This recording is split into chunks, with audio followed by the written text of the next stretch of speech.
Hi everyone, this is Yukimi, host and producer of the Piano Pod.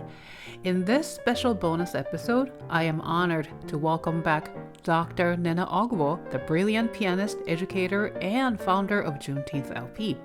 Juneteenth LP is more than a concert series. It's a movement that reclaims space for Black classical musicians by centering history, celebrating legacy, and creating a future rooted in liberation and joy. As the organization marks its 10th anniversary this year, Nnenna reflects on the journey from its beginnings at Joe's Pub to becoming a powerful platform for education, performance, and community. We talk about what inspired her to launch Juneteenth LP, what audiences can expect from this year's milestone concert, and why honoring Black voices in classical music is essential, not just in June, but all year round. So let's dive in. Nnenna, thank you so much for being here. And first of all, I want to express my heartfelt appreciation to you and your organization, Juneteenth LP, for sponsoring the final episodes of the Piano Pod Season 5. It truly feels like the perfect way to wrap up this season, dedicated to authenticity and joy with your support and vision. Thank you for having us, and it's our honor and our pleasure to sponsor the last two episodes of what has been a stellar season. We have been enthralled by the guests. They have been absolutely spectacular. Oh, yeah. Thank you so much. I appreciate your really support. Now, we're featuring two remarkable guests the last month, and Dr. Leah Claiborne on June 3rd. And our season finale would be with Dr. Maria Thompson Corley. Both conversations were deeply inspiring, and it's all thanks to you, Nnenna, for bringing us together. You give me too much credit, but they are wonderful people, and we were very fortunate to have that all come together in the way that it did.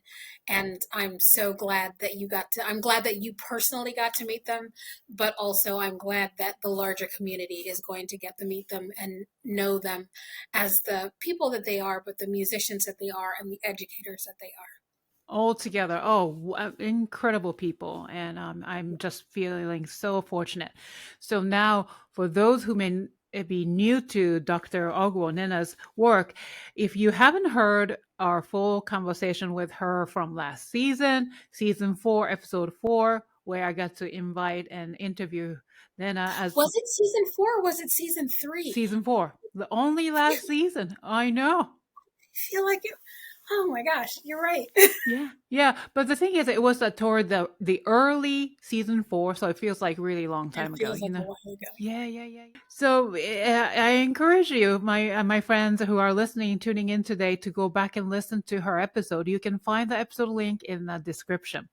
Today, I just wanted to take a few minutes to highlight Juneteenth LP, Dr. Ogwo's amazing organization, the Ensemble, and then her passion project that grew out of her first Juneteenth concert celebration 10 years ago at Joe's Pub, a cornerstone of New York's creative music scene. So let's start with the basics, Nnenna. For anyone just discovering the Juneteenth LP, what does that organization do, and how does it carry out its mission? Well, this ensemble was born out of this concert that I gave in 2016. I was invited to be a part of Toshi Reagan's Good Folks series at Joe's Pub. And it was originally supposed to be the preceding year, but my mother passed away in that year in the spring. And so of course I didn't do it that year. And it was a very hard thing because I'd wanted to do a Juneteenth show. And so the following year, my mother and I were very close, so that hit me very, very hard. And, Toshi's a really sort of intuitive and compassionate person. And so I was talking to her about it, and she just sort of said in a very kind way, do you want to share the show? Sort of not have to carry the whole thing yourself. And I kind of just said, yeah.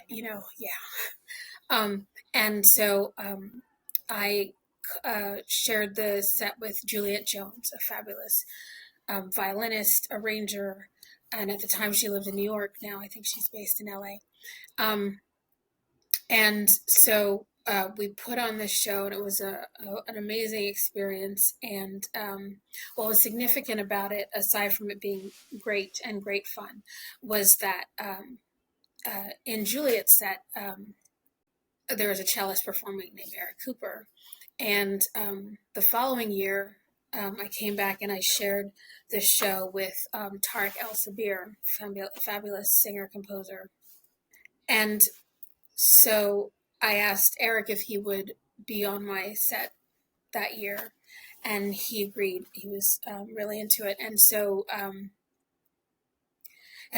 he was on my set that second season, that second year, and we had a great time again. And he said to me, "I think that what you're doing is really special, and I just want you to know that whatever you decide to do, I want to support you."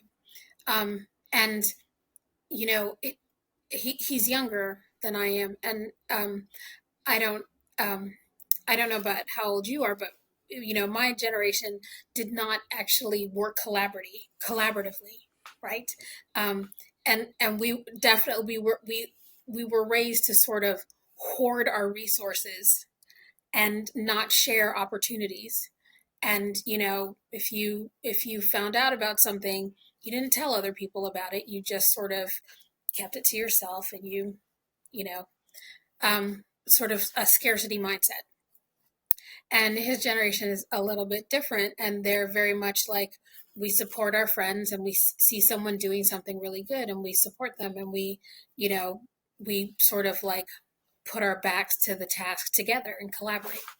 And so I didn't really respond to him saying that right away, right? And he had to say it to me a few times for me to say, oh, okay. You know, like I really couldn't respond to that. And so then when I finally, and we had worked with a singer, we brought in a singer, and she said the same thing. And so then so then all of a sudden I had a little bit of a team, and we were like, oh, I think we're doing this. And so the next season we were basically an ensemble that, you know, so the third season was when Juneteenth LP was basically an ensemble that presented that concert. And we weren't official that year, you know, we weren't official until 2021, but that was basically the year that we came together in this sense of, we present Black music, and we present Black music with this focus on introducing the audience to Black classical composers, and then also playing all kinds of genres, so that the space is welcoming to anybody who happens to come in, and they aren't intimidated by a classical space. Like, I don't know what this music is, and I feel intimidated, and I don't know when to clap. None of that. So if you feel moved to clap, that's fine. If you don't know when to clap and you clap at the wrong place, that's fine. And we acknowledge that. You know, if you're moved and you clap in the middle of, you know, in between a movement, and that's not the right place, the right time and place to clap, that, you know, we acknowledge that, and we express appreciation, and we put people at ease. You know, that whole the classical elitism is something that we try to dispel, and we try to make Black and brown people feel as welcome as possible. And so our mission is to grow the classical music audience by meeting people where they are. So if you did not grow up hearing classical music, you can come to one of our concerts and hear music by Stevie Wonder, and hear music by Lizzo, and hear music by by musicians that you're probably hearing on Spotify, or whoever's, you know, on your playlist rotation, as well as music that your grandmother's listening to, or music that I might be listening to. Um, but then we're also going to introduce you to music by Burley, and we're going to introduce you to music by Courtney Bryan, and we're going to introduce you to music by Nkiru Okoye, and you're going to start to hear a through line of like what Black classical composers are writing, and their influences that are very much the same as, you know, your influences and what you're listening to. And we're trying to put everything into a historical context, so that you understand that all of this music actually belongs to you. and that there's none of the, that classical music has always been popular music. And just because we rarefied it and put it in spaces that feel intimidating to you, that we don't believe that that actually is real. We think that that's a construct. And so that's the mission of Juneteenth LP, to play music of all of the African diaspora, regardless of genre, and in doing so, grow the classical music audience. Because the fact of the matter is that classical music audience is shrinking, and if we don't do something radically different, we're going to sort of, elite ourselves out of jobs and an existence, and it doesn't have to be that way at all. Absolutely. Yeah, that's true. And what's great about it is those music that you're going to play, but performed by mainly classical musicians. Classical trained musicians. Yeah. Exactly. Yeah, that's Exactly. amazing. Yeah, I attended last year. It was fantastic. I attended the one that you hosted. You were hosted by Metropolitan Museum last year. You were presenting the composition by Samuel Coleridge. Samuel Coleridge Taylor. Yeah, Taylor, right? And then also a few days later, of course, I attended the June 19th last year, the Juneteenth concert at Joe's Pub and with your group. So basically, how do you carry out this mission? So you have several different events in a week of Juneteenth, right? Yes, a week, sometimes 2 weeks, depending on, when we can get things scheduled.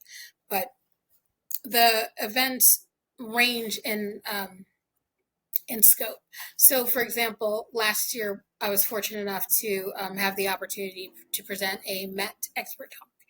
And what I did was I selected an instrument to focus on, and I got to play a beautiful period piano, an art case piano. It was gorgeous. And what was amazing about it was that it was a piano.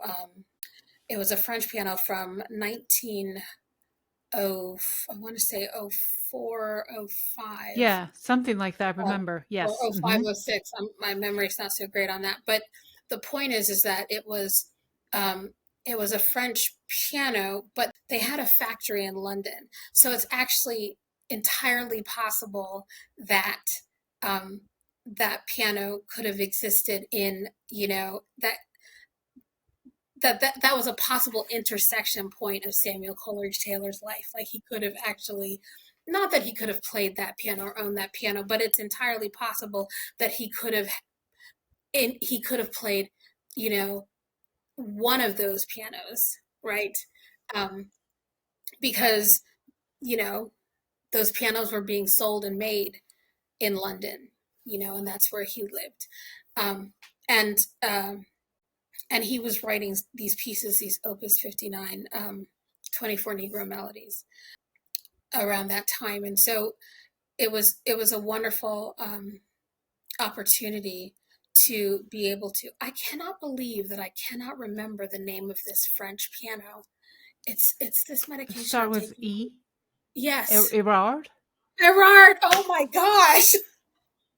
I could not believe I could not remember it. Thank you so much. So this Erard piano. Anyway, and it's a beautiful art case piano with a swan on it. It was absolutely stunning. But what was amazing was to be able to present about Samuel Coleridge Taylor's music, this particular collection of pieces. I played a couple of them, and to talk about him, the composer, and his sort of his musical inquiries about his life and his history, his African father, and his explorations into his personal and cultural identity as he wrote these pieces. So it's his cultural history, and to be talking about it in the context of Juneteenth and our cultural history in this nation, and to be playing it in the Met, in this sort of, institution that houses, cultural history, on this historical instrument. And it was a really rare moment, right? To be able to give that lecture on that instrument in that space at that time, for Juneteenth week. So that was sort of special. But this year we're doing date night at the Met, right? And normally, date night at the Met, that's a gig. But what's really special about these two date nights at the Met, is that the Met has been working to sort of reimagine its Africa wing, and so it's doing a renovation, and there's going to be a special exhibit. And if you're someone who pays attention to the Met Gala, there's this exhibit, super fine, about Black dandyism, and so that was the theme of the Met Gala. It was great. And so, right, fantastic, right? And so June 13th is going to feature Sterling Strings, and they're going to do a lot of Afro pop, which is going to sort of lean in to the African wing, and Afro pop and Afro beats. So that's going to be the music that they're going to be playing on Friday the 13th, and on Saturday the 14th, violinist Edward Hardy and I are going to be playing a show that leans into Black dandyism. And so we're going to be playing we're going to be playing Summertime, and some jazz, and It Don't Mean a Thing If It Ain't Got That Swing. We're going to be playing a little bit of Edith Piaf, and we're going to be playing a little, just really wonderful things that sort of lean into that sort of suave, elegant, joie de vivre, that kind of programming. And so it's going to be a lot of fun to explore this idea of elegance and flair and style, but sort of explored in a sonic framework. Mm-hmm. Yeah, and then you also have some other events as well in Harlem. Also, didn't you? We do. Yeah. No, well, not quite in Harlem. I guess it's Morningside, the Interchurch Center. We're going to be giving a concert, cello and piano music by Shostakovich, Samuel Coleridge Taylor, and Evan Williams. And it's going to be this interplay of composers, how they treat melodic material, right? So it's the Shostakovich cello sonata, Evan Williams is Cantigas for cello piano, and then Samuel Coleridge Taylor, we're going to revisit the Negro melodies. And that's a noonday concert. And so that's, I think, 108th and Claremont. I'm not quite sure the exact address, but we're really excited to do that. The noonday concerts at Interchurch are a long-standing tradition, and we're so happy to be a part of it and be a part of their Juneteenth programming there.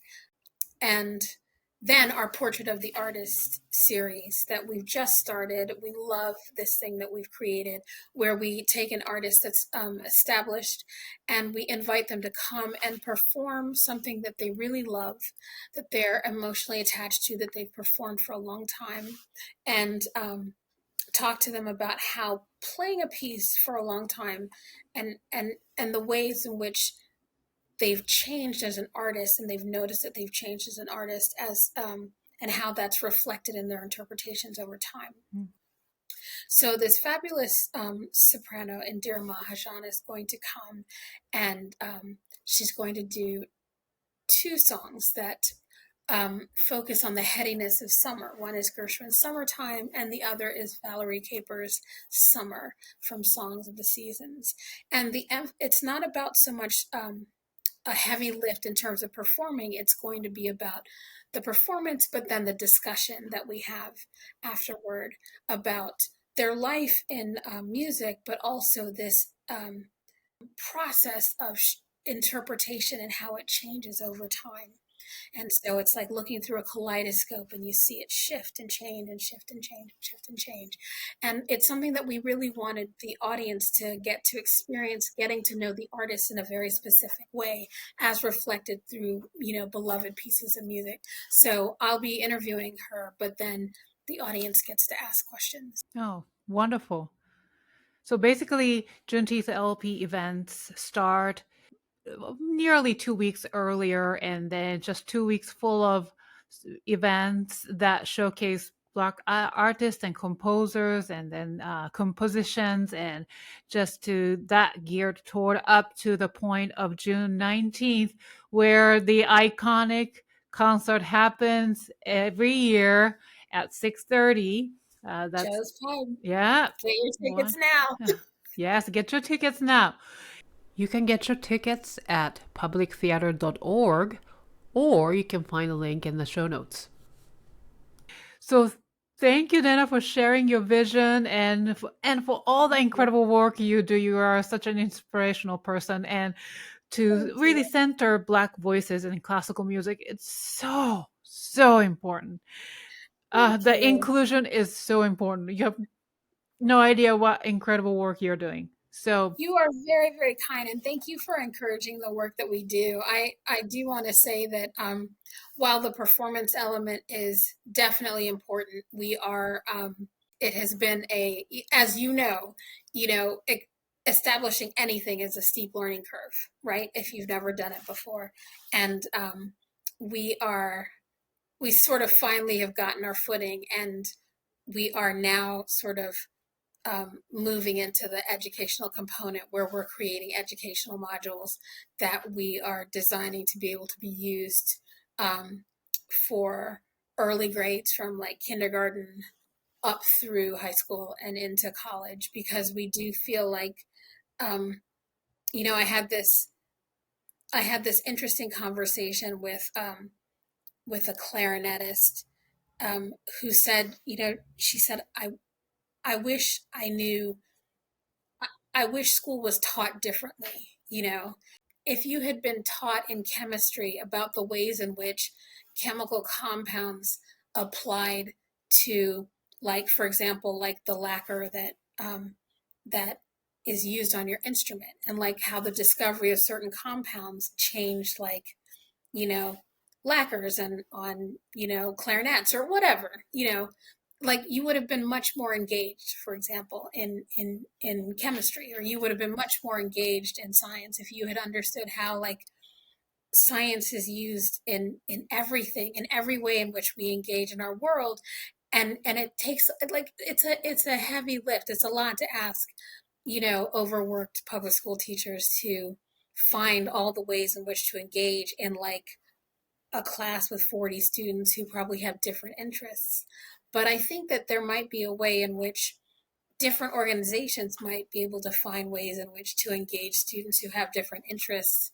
Like, isn't this fascinating? This is what Black composers were doing at this particular time in history, and maybe it's not talked about in your class, but we can bring these educational modules in that might make history more interesting, or that might make science more interesting, or that might make whatever more interesting.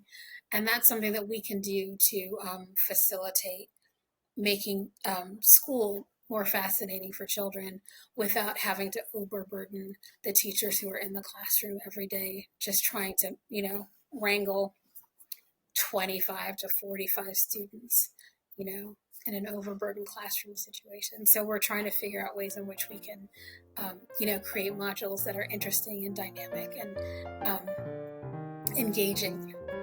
So that's our next step. Great. There's so many opportunities waiting for you, with your organization. So friends, do not miss Juneteenth LP's 10th anniversary celebration in New York City, kicking off on June 8th with Portrait of an Artist featuring soprano Indira Mahajan, right? Mahajan. And wrapping up with the iconic Juneteenth LP concert at Joe's Pub on June 19th at 6:30 p.m. featuring the full Juneteenth LP ensemble. Get your tickets now at joespub.org, and for the full lineup of events, visit juneteenthlp.org. Thank you, Nnenna. Thank you very much. Thank you so much. Thank you.